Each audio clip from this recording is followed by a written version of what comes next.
鶴くんです。今回は寿屋さんから発売されたゲームデスストランディング2に出てくるゴーストメックのコフィンズの方ですね。こちらのプラスチックモデルが発売されましたのでご紹介いたします。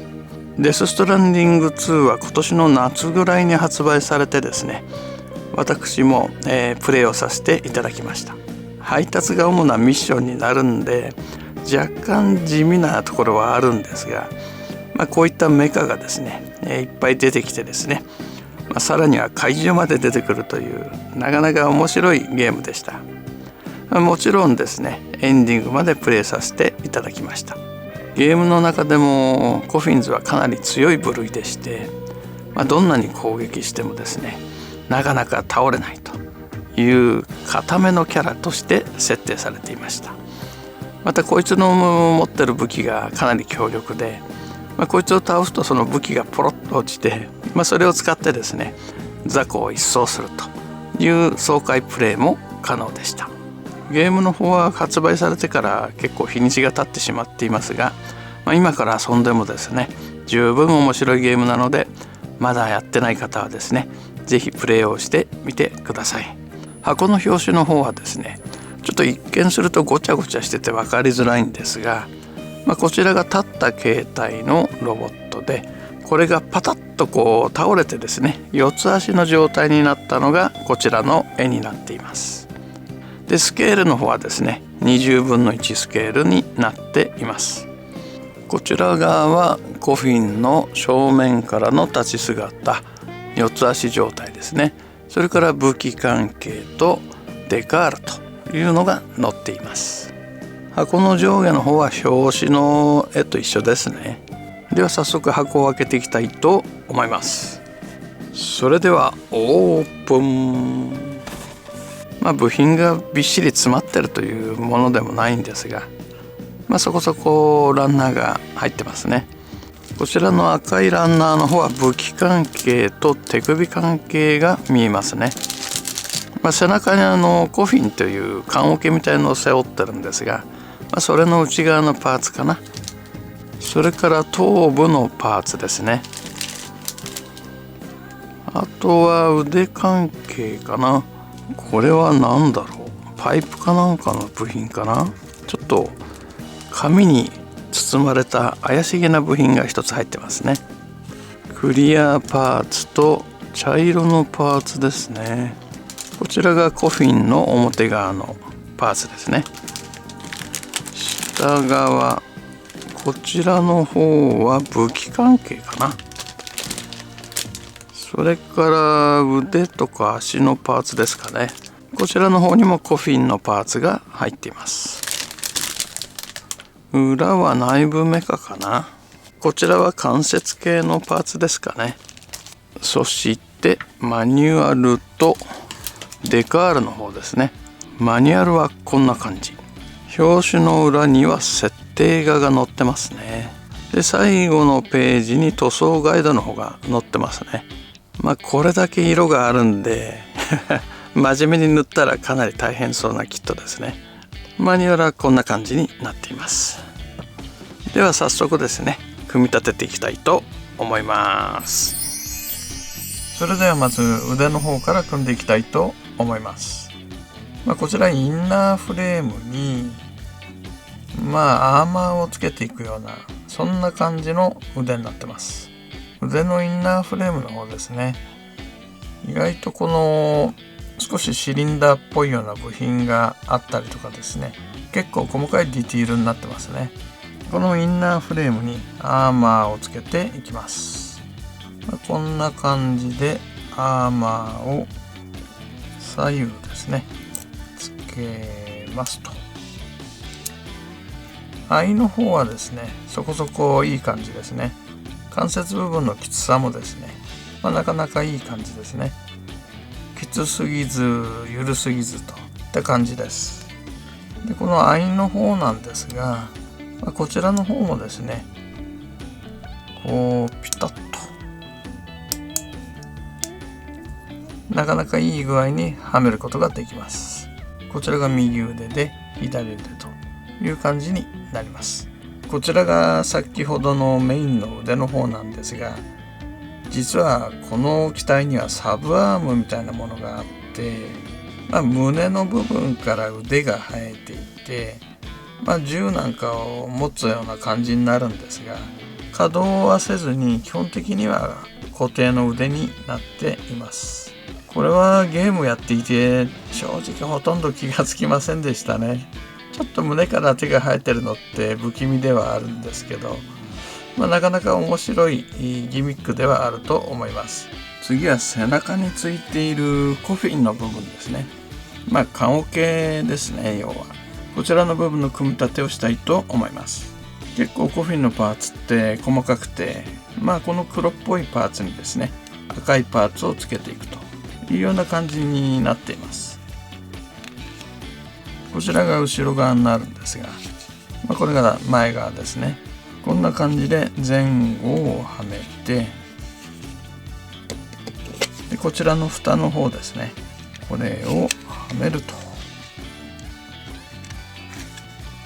でさらに裏側にですね、これをはめますと。で最後にですね、これが背中につけるためのアタッチメントになります。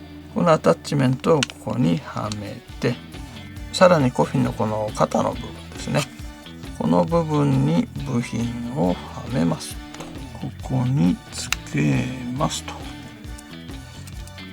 このキット自体はスナップフィットではめるだけで組み立てることが可能になっていて、ピンと受けに関しては非常にスムーズにはめることが可能になってましたね。あとやっぱコフィンのディティールがですね、結構細かくていいですね。こちらが胴体部分の部品になります。この部分が首で、胸で、肩で、背中という感じですね。でまずはですね、この胸の部分の装甲をつけます。でさらにですね、この横の部品をはめますと。でこの横のパーツをはめて、でこの胸のパーツですね、この赤いパーツをはめると。これが上半身の方になります。続いて下半身の方ですね。こちらに下半身の部分をつけていきます。このピンの方がですね、結構いい感じではまります。なかなかね、緩すぎず硬すぎずでいい感じですね。で反対側をはめると。ほいっと。この斜めのピンのところに股関節の方をはめます。よっと。斜めにスポッとはまる感じですね。これにですね、前がこちらかな。こちらのアーマーっぽい部品をよっと前後にはめます。これで上半身と下半身を接続した状態になります。結構細かいパーツで構成されています。肩の前後動とかはちょっとしなさそうですね。開封の時にこの白い紙に包まれた部品があったんですが、これがどうやら尻尾らしいですね。紙で包んであるっていうのがちょっと珍しいですよね。見た目は単なるコードかなでこれをですね、少し曲げていかなきゃいけないんですが、きつく曲げないとダメみたいですね。こんな感じで端っこに部品をはめて、これはスポッと入りますね。で背中につけると、これを結構ねコードが太いんで曲げるのがむずいな。こんな感じで背中にこのコードの方を通す形になります。でこのコードの先端にこれをはめると、こんな感じで胴体の後ろに尻尾がつくよという感じですね。それからさっきのこちらのインナーハンドって言ったらいいのかな、これの方がですね、こんな感じで胸の前で銃を構える、そんなポーズが取れるようになっていますね。でこっちのコフィンをはめると尻尾がね意外と邪魔なんですよね。でこの前の腕もね結構邪魔だな。こんな感じで胴体の後ろにコフィンを背負うと、で尻尾の方がこんな感じで伸びてくるというイメージですね。それでは引き続き足の方を組んでいきたいと思います。まずはですね、太ももの方ですね。このパーツが膝の関節になってますね。まずは太ももと膝の関節をつけて、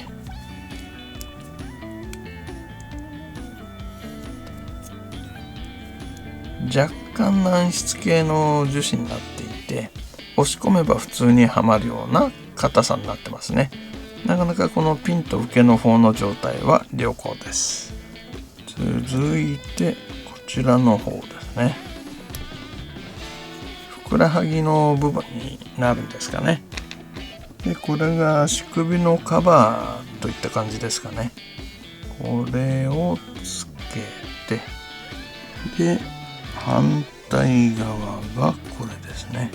これで前後の部分のふくらはぎで、その横ですね。こんな感じですね。ふくらはぎの裏側はアーサ目が出ないようになっています。当然前面の方は出ちゃうんですけどね。ここにこのつま先のパーツですね。これをつけますと、こんな感じで足の方を組んでみました。まだちょっとね中途半端ではあるんですが、これが左右一つずつですね組み立てていきます。このキットって立ちポーズと四つん這いのポーズと2つのポーズが取れるようになっています。選択式のキットなので、どちらかに固定するようなイメージになってくるんですが、でこちらの頭部の方がですね、どの部分が選択式になってくるかっていうと、この根元の方なんですね。立ちポーズはこちらの下側にこの関節があるのに対して、四つ足のポーズの場合はこちらの後ろの方にですね関節が出てきます。この違いなので、こちらの頭部の方をばらしてですね、この中のパーツを差し替えれば基本的には、2つのポーズが取れるという形になっています。そこでまずは立ちポーズを選んで組んでいきたいと思います。それから足の方なんですが、四つ足ポーズと二つ足ポーズでは実際はパーツが1箇所違うだけです。それがこちらのパーツになります。こちらのパーツはですね、この太ももの裏側ですね、ここにつけて、ここの部分の関節を上げていって、この部分で固定されるというイメージになります。でこっちの関節から下は変わりがないという感じですね。であと外装の方ですね、太ももの外装の方をまずは左右で挟んで後ろ側をつけると、太もものパーツは、四つ足モードも二つ足モードも共用のものになっています。要はこちらのシリンダー部分が四つ足の場合は伸びて、二つ足の場合は縮んでいるということになります。ここら辺はですね、変形機構として付けられなかったのかなっていうところがちょっと残念なところではあります。で合体の方をこの段階でしていくと、右足、左足それから頭部をつけて腕の方をつけると。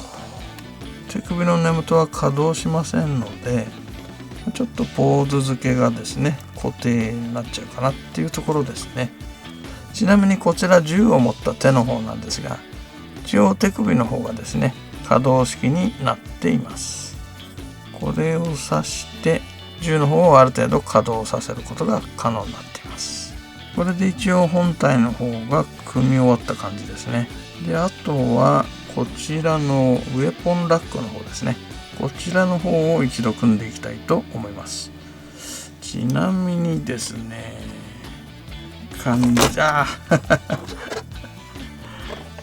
結構ね、立たせるのは意外とねしんどそうだけど、立たないことはないですね。付属の武器の方を組んでみました。こちらがカイラル粒子砲ですね。カイラル粒子砲って、BT っていう、幽霊みたいな感じのもんですかね。そういったものを倒せるという効果のある銃になります。それからですね、こちらの方はミサイルランチャーですね。一見するとガトリング銃のように見えますが、実際にはこの6発のミサイルが、撃てるというミサイルランチャーになっています。この辺のパイプの表現がね、すごく彫りが深くてよくできてますね。あとはこちらがブレードの方ですね。こう伸びた上でブレードがこう展開するという感じの武器になっています。あとシールドですね。この周りにこうシールドが展開するんですが、こういった形のシールドも付属しています。では早速装備していきたいと思います。こちらが本体の方で、この背中のコフィンの方ですね。棺桶の両サイドにアタッチメントがあるので、ここにつけていきます。一応ミサイルランチャーはこちらの左側に、カイラル粒子砲はこちらの右側の方ですね。こちらにつけるようになっています。カイラル粒子砲自体はかなりでかいんで、結構迫力がありますね。ミサイルランチャーの方はそれに比べると小型なんですが、なかなか味のある武器になっています。かなり装備がいっぱいな感じですよね。シールドの方は手首を一度外して、シールド用の手首っていうのがあるんで、これをはめて、シールドをつけるときはこの手首のカバーパーツですね。これを外してこちらをはめると、こんな感じでシールドを持った手首を再現することができます。実際にはシールド自体は見えないんですけど、こう透明なシールドがここに発生するというシールド発生器ですね。そんなものが装備することができます。これでタッチポーズの方は完成なんですが、次に四つ足のポーズの方に変えていきたいと思います。選択式ということで、こうやっていちいち変えたりしなきゃいけないのがすごくめんどくさいので、変形をこう楽しみたい方はですね、この根元の方のパーツを取り外しできるような形ですね。そんな形にするとこのチェンジが楽しめるという形になると思うんで、こうやっていちいち開けてるとパーツがどんどん傷んできますからね、あまりこういうやり方はおすすめしないですね。あとはもうポーズ固定でいってしまうかという感じなんですが、こちらが四つ足形態の時の首パーツですね。これで四つ足形態の頭になりますんで、これをですね、頭につける前に足の変形の方ですね、こちらもやっておきましょう。足の変形に関してはこの部分のパーツを変える必要があります。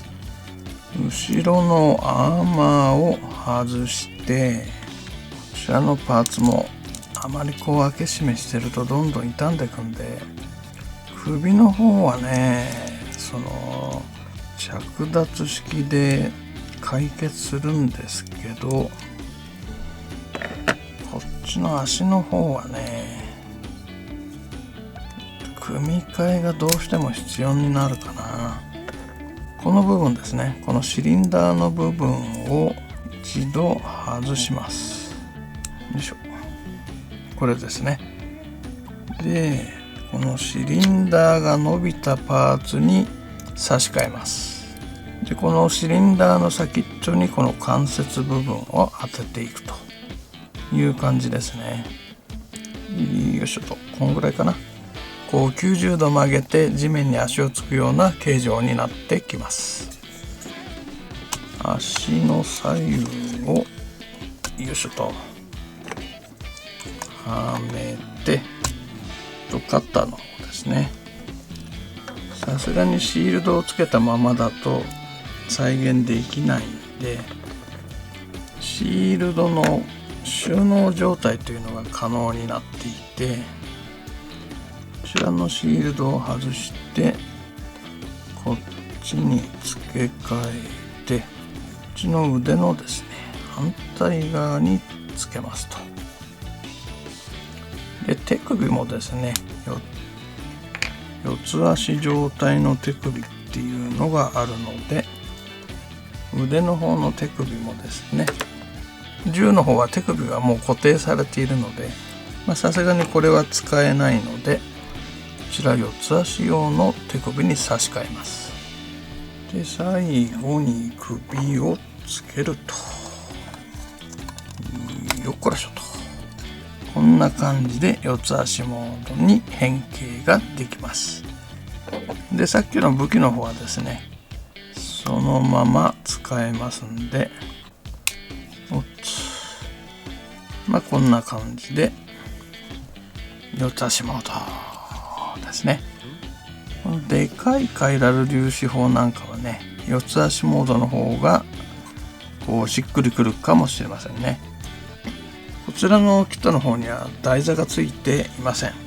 お尻の方に 3mm 穴がついてますんで、3mm 穴の台座があれば付けられると思います。変形機能は選択式じゃなくてこう可動で処理してほしかったっていうところはあるんですが、簡単な部品の差し替えでポーズが変えられますんで、そこら辺はしょうがないかなというところですかね。色分けとかも結構中途半端なんで、塗装をどんどんかけていけば、かなりリアルな仕上がりになると思います。ゲームの中でも中盤以降出てきて結構印象的なメカだと思いますので、気になってる方はですね手に入れてみてはと思います。あと一つ残念なのはね、これ20分の1なんですよ。以前ご紹介した主人公のサムのフィギュアですね、あれがやっぱり12分の1ぐらいなんで、大きさ的にはどうしてもね合わないんですよね。個人的にはやはり12分の1ぐらいのですね、もう少しでかいキットにしてくれたら、ちょうどサムと一緒にですね飾れたのかなというところが非常に残念に思っています。ただですね、キットとしてはかなり細かいところまで部品分けと色分けがされているので、キットの出来としてはかなりいいキットになってると思います。ゲームでたっぷり遊んだっていう方はですね、前にご紹介したマゼランのキットと合わせて飾っていただければと思います。今回のご紹介は以上となりますので、また次回の動画でお会いいたしましょう。